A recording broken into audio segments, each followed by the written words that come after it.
नमस्कार, good morning प्यारे बच्चों। मैं Suresh Kumar, assistant professor government college Mandalgarh, आपका फिर से इस ऑनलाइन क्लास में मैं स्वागत करता हूं। प्यारे बच्चों हम जो टॉपिक जो अभी डिस्कशन कर रहे हैं वो है आपका residential status and scope of total income. ये इनकम टैक्स का लेसन है प्यारे बच्चों। बीकॉम थर्ड ईयर का जो सिलेबस है अपना, उसमें एक टैक्सेशन का जो पेपर है उसका ये सेकेंड लेसन अपना इस क्लास में चल रहा है। और अब तक इससे पहले मैं 3 या 4 वीडियो पहले मैं यूट्यूब चैनल में अपलोड कर चुका हूं, तो आप उनको देखें और बताएं, मुझे कमेंट करें अपनी प्रॉब्लम क्या दिक्कत है, समझ में आता है या नहीं आता है। तो प्यारे बच्चों, आज जो इस वीडियो में अपन जो डिस्कशन करने वाले हैं, जिस स्थिति या जिस निवासी स्थिति का अपन जो निर्धारण करने वाले हैं वो आपका संबंधित होगा हिंदू अविभाजित परिवार की निवासी स्थिति। इसके बारे में चर्चा अपन इस वीडियो में करेंगे आज। तो शुरू करते हैं अपन हिंदू अविभाजित परिवार की निवासी स्थिति का निर्धारण अपन कैसे करेंगे। देखिए, जो दिक्कत होती है वो वेष्टि करदाता की निवासी स्थिति का निर्धारण करने में ही होती है, क्योंकि उसकी आधारभूत शर्त भी है और 2 अतिरिक्त शर्तें भी हैं और कुछ इसमें अपवाहजनक परिस्थितियां भी है। तो काफ़ी नंबर ऑफ़ डेज़ की कैलकुलेशन जो होती है वो काफ़ी जटिल तरीके से होती है, तो उसमें थोड़ी दिक्कत आती है। बट प्रैक्टिस अगर आप करोगे तो कहीं दिक्कत नहीं आएंगी। तो 2, 4, 5, 10 प्रॉब्लम अगर आप हल कर लेते हो वेष्टि करदाता की स्थिति में, तो निवासी स्थिति का निर्धारण करना आपके लिए बहुत ही आसान हो जाएगा। तो प्रैक्टिस कीजिए उस वेष्टि करदाता की जो आधारभूत शर्त हैं और दोनों अतिरिक्त शर्तों के लिए कैलकुलेशन कीजिए, क्वेश्चंस के भी कीजिए और उदाहरण से देख के कीजिए, तो आपको आसानी से समझ में आ जाएगा। तो आज अपन जो हिंदू अविभाजित परिवार की निवासी स्थिति का निर्धारण करेंगे, वेष्टि करदाता की तुलना में इसका निर्धारण करना बहुत ही आसान है प्यारे बच्चों। अब फर्म और कंपनी का अपन तुरंत ही निवासी स्थिति का निर्धारण कर देंगे। तो हिंदू अविभाजित परिवार क्या, मैं आपको बता दूँ, हिंदू अविभाजित परिवार का मतलब उस परिवार से है जिसमें माता पिता हैं, उसके बच्चे हैं, उसके दादा दादी हैं। इसको बोलते हैं हिंदू अविभाजित परिवार, जिसको आप जनरली एक संयुक्त परिवार बोलते हो, उसी को अपन हिंदू अविभाजित परिवार बोलते हैं।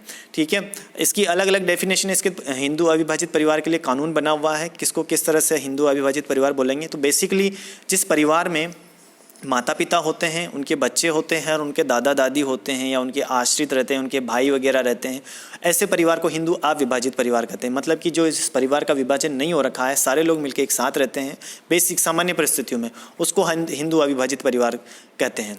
बट उस परिवार का मुखिया या उसको जो मुखिया होता है उसका कर्ता होता है, उस परिवार की वो परिवार मिलकर अगर कोई बिजनेस करता है, कोई भी किसी तरह का कोई इनकम का सोर्स है, तो उस पर मेन कर्ता का अधिकार होता है। और जो दूसरे सदस्य भी अगर कोई इनकम कमा रहे हैं तो वो भी उसके कर्ता में ही शामिल की जाती है। तो कर्ता की निवासी स्थिति के आधार पर अपन एक हिंदू अविभाजित परिवार की निवासी स्थिति का निर्धारण अपन इसमें करेंगे। तो क्या लिखा हुआ है इनकम टैक्स में इसकी निवासी स्थिति का निर्धारण करने के लिए, तो चलिए देखते हैं क्या लिखा हुआ है।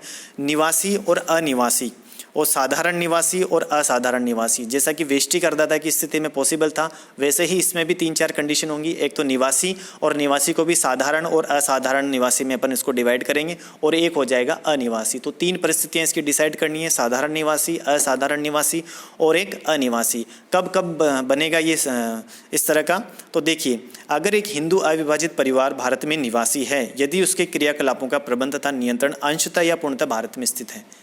सीधा सीधा लाइन लिख दी गई है, डोंट वरी, घबराने की ज़रूरत नहीं है आपको। इसमें जो आपका जो वेष्टि करदाता है उसके अकॉर्डिंग नहीं है।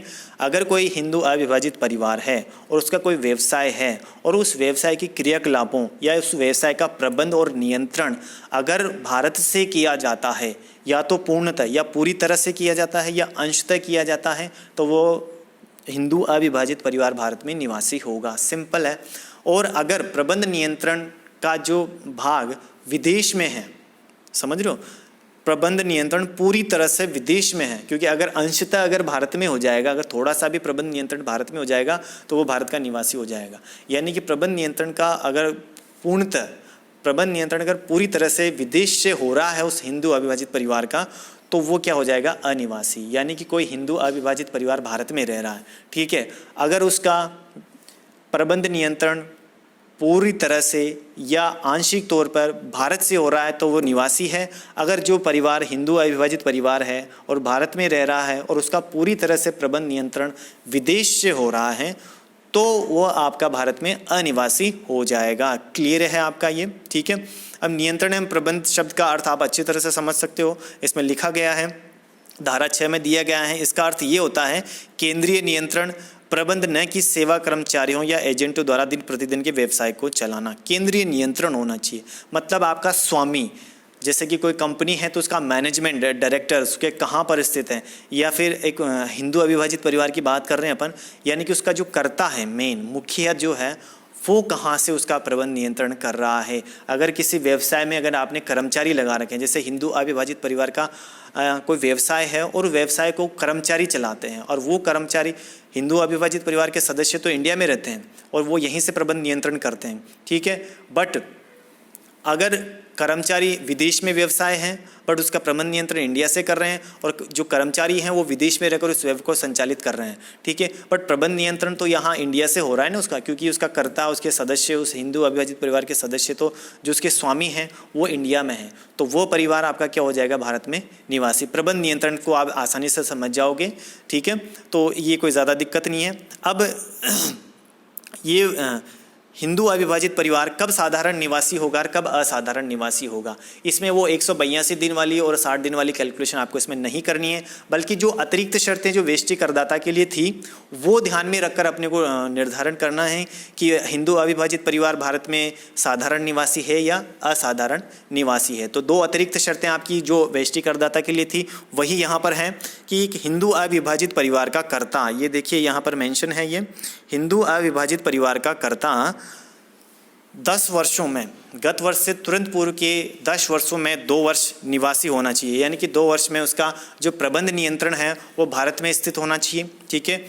और जो अतिरिक्त शर्त की जो लास्ट जो तीसरी शर्त है वो गत वर्ष से तुरंत पूर्व के 7 वर्षों में 730 दिन भारत में रहना चाहिए। ये देखिए 7 वर्षों में 730 दिन, ठीक है। तो ये अतिरिक्त शर्तें हैं जो वेष्टि करदाता के लिए थी। अब अच्छे से आपको समझ में आ जाएगा। तो एक हिंदू अविभाजित परिवार की निवासी स्थिति का निर्धारण सिंपल अपन कर सकते हैं। अगर हिंदू अविभाजित परिवार का कोई व्यवसाय है और उस व्यवसाय का प्रबंध नियंत्रण भारत से होता है, या तो अंशतः होगा या पूर्णतः होगा, दोनों ही स्थितियों में वो भारत में निवासी माने जाएंगे। और प्रबंध नियंत्रण का पूर्णतः भाग यानी कि किसी भी व्यवसाय का पूर्णतः प्रबंध नियंत्रण अगर विदेश से किया जाता है, यानी कि हिंदू अविभाजित परिवार विदेश में है और विदेश से ही प्रबंध नियंत्रण कर रहा है, तो वह भारत में अनिवासी कहलाएगा।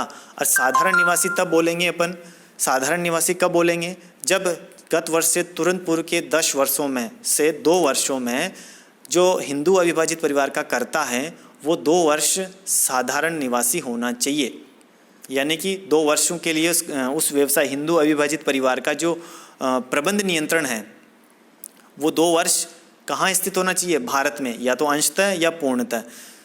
और तीसरी शर्त 7 वर्ष, गत वर्ष से तुरंत पूर्व के 7 वर्ष और में 730 दिन प्रबंध नियंत्रण जो है वो भारत में स्थित होना चाहिए। इन परिस्थितियों को ध्यान में रखकर अपन साधारण निवासी और असाधारण निवासी उसको मानेंगे। तो पहली आधारभूत शर्त क्या है कि प्रबंध नियंत्रण कहाँ होना चाहिए, इंडिया में। तो ये आधारभूत शर्त पूरी कर देता है कोई हिंदू अविभाजित परिवार, अगर आधारभूत शर्त को पूरी कर देता है प्रबंध नियंत्रण वाली स्थिति को, तो वो भारत में साधारण निवासी होगा यदि वो दोनों अतिरिक्त शर्तों को पूरा कर देता है, ठीक है। अगर वो अतिरिक्त शर्तों में से एक शर्त पूरी करता है या एक भी पूरी नहीं करता है बट प्रबंध नियंत्रण भारत में है अंशतः या पूर्णतः, तो वह असाधारण निवासी होगा, ठीक है। अगर कोई प्रबंध नियंत्रण स्थित नहीं है भारत में, पूर्णतः भारत में प्रबंध नियंत्रण स्थित नहीं है बट वो दोनों अतिरिक्त शर्तों को पूरा कर रहा है भले, जैसे कि वेष्टि करदाता की स्थिति में था, तो वो भारत में अनिवासी कहलाएगा। सीधा सीधा अब एक उदाहरण से इसको और क्लियर कर लेते हैं अपन। देखिए क्या लिखा हुआ है उदाहरण में, ये देखिए, इस उदाहरण से आपको आसानी से समझ में आ जाएगी इसकी स्थिति। बहुत इजी है, फर्म और कंपनी की निवासी स्थिति का निर्धारण करना भी बहुत आसान है और हिंदू अविभाजित परिवार की निवासी स्थिति का निर्धारण करना भी बहुत आसान है। एक हिंदू अविभाजित परिवार के व्यापार का नियंत्रण तथा उसके समस्त नीतिगत निर्णय ऑस्ट्रेलिया में लिए जाते हैं। देखिए इसमें साफ साफ लिखा हुआ है, एक हिंदू अविभाजित परिवार है, भारत में है, बट उसके व्यापार का नियंत्रण तथा उसके समस्त नीतिगत निर्णय ऑस्ट्रेलिया से लिए जाते हैं। यानी कि उसके व्यापार का नियंत्रण और उसके समस्त नीतिगत, यानी कि कुल मिला के उसका प्रबंध नियंत्रण कहाँ से हो रहा है, ऑस्ट्रेलिया से हो रहा है, ठीक है। मिस्टर ई जिनका जन्म कोलकाता में हुआ है तथा जो हिंदू अविभाजित परिवार के कर्ता हैं, मिस्टर ई हैं, ये एक जिनका जन्म कोलकाता में हुआ है, यानी कि उस HUF यानी कि हिंदू अनडिवाइडेड फैमिली के जो कर्ता हैं मिस्टर ई हैं, और उनका जन्म कलकत्ता में हुआ है। और 15 वर्ष बाद गत वर्ष 2019-20 में भारत के लिए भ्रमण में आते हैं। वह 1/4/2019 को भारत आते हैं तथा ऑस्ट्रेलिया के लिए 1/12/2019 को प्रस्थान कर देते हैं। कर निर्धारण वर्ष 2020-21 के लिए मिस्टर ई तथा हिंदू अविभाजित परिवार की निवासी स्थिति निर्धारित कीजिए। मिस्टर ई की निवासी स्थिति अलग से आपको निर्धारित करनी पड़ेगी और हिंदू अविभाजित परिवार की निवासी स्थिति आपको अलग से निर्धारित करनी पड़ेगी, क्योंकि मिस्टर ई परिवार के कर्ता हैं और हिंदू अविभाजित परिवार का जो व्यवसाय है उसका प्रबंध नियंत्रण तो ऑस्ट्रेलिया से होता है पूर्णतः। तो वो हिंदू अविभाजित परिवार तो क्या हो गया, अब आपका भारत में अनिवासी हो गया, क्योंकि उसका प्रबंध नियंत्रण कहाँ से होता है, बाहर से होता है, ऑस्ट्रेलिया से होता है। बट मिस्टर ई जो इंडिया आए हैं भारत भ्रमण करने के लिए, हिंदू अविभाजित परिवार के सदस्य हैं वो, ध्यान रखिए। अब वो भारतीय मूल के नागरिक बन जाते हैं, ठीक है, भारतीय मूल के नागरिक हो जाएंगे अब। चूँकि हिंदू अविभाजित परिवार का व्यापार ऑस्ट्रेलिया में होता है तथा इसके नियंत्रण और प्रबंधन के संबंध में कुछ भी नहीं कहा गया है, इसलिए ये मान लिया गया है कि इसका नियंत्रण प्रबंधन पूर्णतः भारत के बाहर है, इसलिए गत वर्ष 2019 के लिए हिंदू अविभाजित परिवार अनिवासी होगा। ये देखिए बी कंडीशन, तो ये आपकी हिंदू अविभाजित परिवार का तो निर्धारण कर दिया है कि वो भारत में अनिवासी होगा। बट मिस्टर ई भारत में निवासी हैं या अनिवासी हैं या साधारण निवासी हैं या असाधारण निवासी, उसका निर्धारण अपन कैसे करेंगे? तो देखिए ये कैलकुलेशन इन्होंने की है, किस तरह से की है।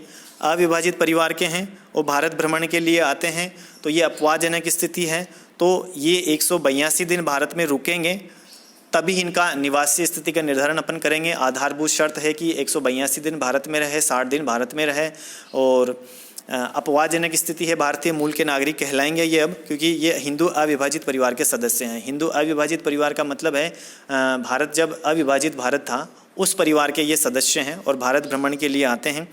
तो 182 दिन वाली कंडीशन इन पे अप्लाई की जाएंगी। तो 2019-20 में ये कुल मिला के 245 दिन कब आए हैं भारत? 1/4/2019 को भारत आते हैं और 1/12/2019 को प्रस्थान कर देते हैं। तो अप्रैल के 30 दिन, इस तरह से सारे मिला के 1/12। अब देखिए ऑस्ट्रेलिया के लिए 1/12 को जाते हैं, बट 1/12 का जो दिन है 1/12/2019 का, वो भारत में ही इनका गिना जाएगा। और 1/4 को भी भारत आते हैं तो आने का दिन भी भारत में गिना जाएगा, आने और जाने के दिन भारत में गिने जाएंगे। तो इस तरह से मिलाकर 245 दिन ये भारत में रहते हैं, यानी कि 182 दिन से अधिक भारत में रह जाते हैं।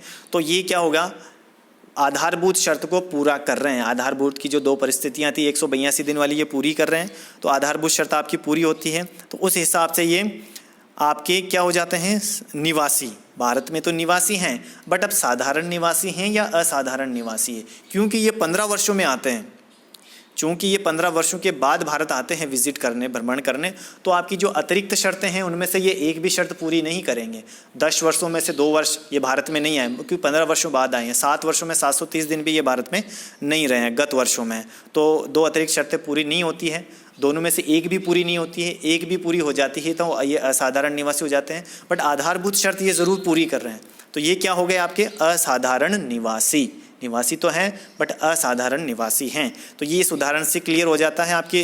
देखो हिंदू अविभाजित परिवार का भी आ गया इसमें क्वेश्चन, और आपका एक वेष्टि करदाता की निवासी स्थिति का निर्धारण करना भी इसमें आ गया, वो भी अपवादजनक स्थिति में। तो आई थिंक क्लियर हो गया होगा आपके ये। तो अपन अगला उदाहरण डिस्कस करेंगे अगले वीडियो में प्यारे बच्चों। ये हिंदू अविभाजित परिवार का इस तरह से निर्धारण करेंगे अपन। अगर प्रबंध नियंत्रण भारत में स्थित है आंशिक रूप से या पूर्णतः, तो वो भारत में निवासी हो जाएगा। अगर प्रबंध नियंत्रण पूर्णतः विदेश में स्थित है उस हिंदू अविभाजित परिवार का, तो वो भारत में अनिवासी हो जाएगा। साधारण निवासी तब हो जाएगा जब प्रबंध नियंत्रण भारत में है उस परिवार का व्यवसाय में, और गत 10 वर्षों में, गत वर्ष से तुरंत पूर्व के 10 वर्षों में 2 वर्ष उसका प्रबंध नियंत्रण भारत में रहा है, और गत वर्ष से तुरंत पूर्व के 7 वर्षों में 730 दिन उसका प्रबंध नियंत्रण भारत में रहा है। ऐसी स्थिति में वो साधारण निवासी हो जाएगा, अन्य परिस्थिति में वो असाधारण निवासी हो जाएगा। आई थिंक हिंदू अविभाजित परिवार का आप आसानी से निवासी स्थिति का निर्धारण कर दोगे। अगले वीडियो में अपन करेंगे कंपनी और फर्म की निवासी स्थिति का निर्धारण, जो काफ़ी ज़रूरी है और सबसे ज़्यादा क्वेश्चन जो अपन करने वाले हैं, वेष्टि करदाता, हिंदू अविभाजित परिवार, फर्म और कंपनी। तो इनकी निवासी स्थिति का निर्धारण करना अपने को अच्छे से आना चाहिए। तो मिलते हैं अगले वीडियो में प्यारे बच्चों। वेष्टि करदाता और हिंदू अविभाजित परिवार से संबंधित क्वेश्चन को आप हल करें, और कोई भी प्रॉब्लम आती है समझने में तो मुझे कमेंट में ज़रूर बताएं, और वीडियो को लाइक करें, शेयर करें और चैनल को सब्सक्राइब करें प्यारे बच्चों। इससे मुझे अगला वीडियो बनाने के लिए मोटिवेशन मिलेगा। तो मिलते हैं अगले वीडियो में जल्दी ही। हैव ए गुड डे प्यारे बच्चों।